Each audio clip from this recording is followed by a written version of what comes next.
Hi, thank you for joining me on Still Finding My Voice. Well, it's a new season, and I'm grateful for another opportunity to bring encouragement, some insight your way. There's always something to look forward to, beautiful sky, the sound of a bird chirping, but there's also times of grief that come and go.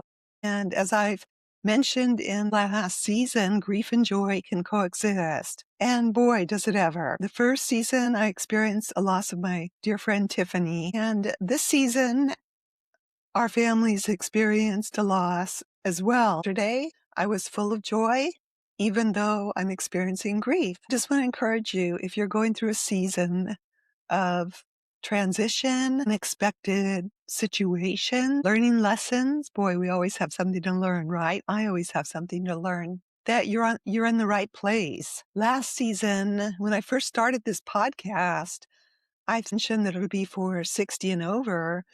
However, I realized that this podcast is for 40-year-olds, anybody that's going through transition. If I'm going through a transition, more than likely you're going through a transition as well. So welcome. Thank you for joining Still Finding My Voice. I've been listening to inspiring speakers, and I've also been looking for a few quotes. This one quote I want to share with you. Your grief belongs to you, not other people's expectations. Someone who has a big heart and loves hard wrote that. And that person is me. I'm no longer living for other people's expectations. It doesn't mean I'm being cold-hearted. It doesn't mean I'm not helpful. It doesn't mean I don't care, I don't love, because I love hard. And I definitely care. And I care about you. You don't have the circle of people that you envision yourself or want to be surrounded with. Don't give up. Keep looking.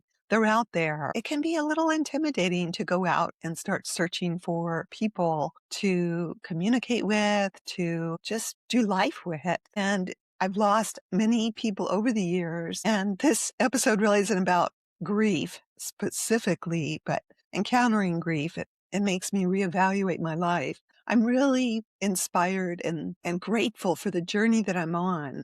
I'm choosing better, and I'm hoping that I can help you with your own life, your expectations, having more joy, having more clarity. And I launched a coaching program. So if you'd be interested in working one-on-one with me, I'd be more than happy to do a clarity call with you.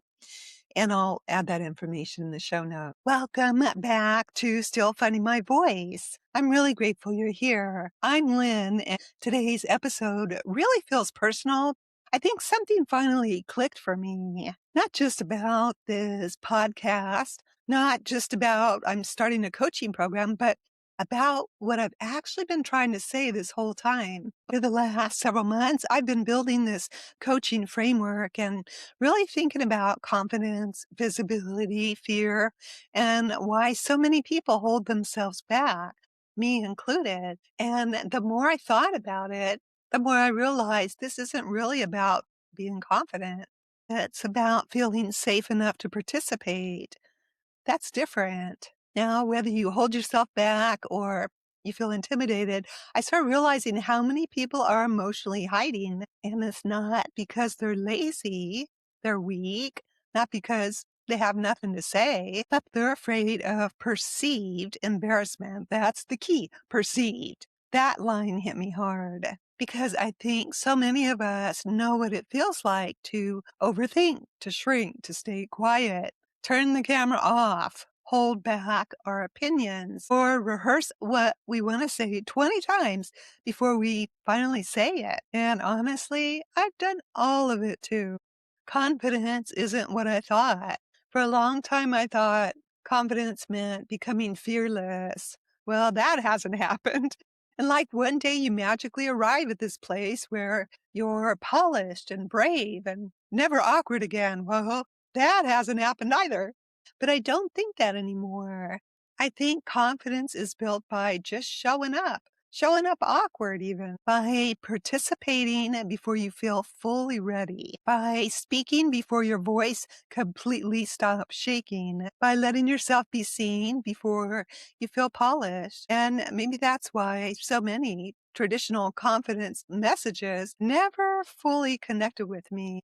Because I'm bold, because a lot of people don't need pressure. They need emotional safety. They need permission to start messy. Just start. They need someone to say, you don't have to be fearless to begin. That's the hard part for me. I thought I needed to just not have any fear, but it's not true. And honestly, that's why the voice method means even more to me now. I view and I validate what I'm feeling. I'm open. I integrate what I'm learning. I have courage to express what I want to say, not becoming somebody else, but becoming more honest about who you already are. Season 1 helped me explore those ideas, but season 2, I think this season is about living them in real life, in awkward moments, in conversations, on camera, in relationships, in creativity, in speaking up, and even in showing up. I thought of this expression, Zoom hiders unite. And I still think Zoom hiders unite is hilarious because it's true. I don't want to go on Zoom. I like to hide. There's so many people sitting in tiny little squares trying desperately not to be perceived. And somehow we all think we're the only one, but we're not. There are people listening to this right now who want connection, want purpose, want visibility, want to use their voice, but still feel awkward doing it. And honestly, maybe awkwardness isn't the problem. I've learned to embrace awkwardness. Maybe hiding forever is. Maybe courage is smaller than we thought.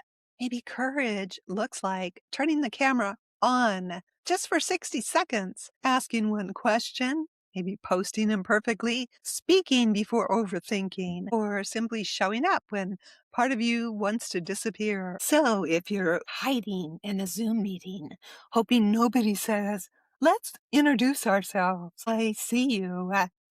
Actually, I don't see you because I'm not on camera. You're not the only one. And maybe this season we stop hiding together. Thank you for being here. This is still Finding My Voice. See you next time.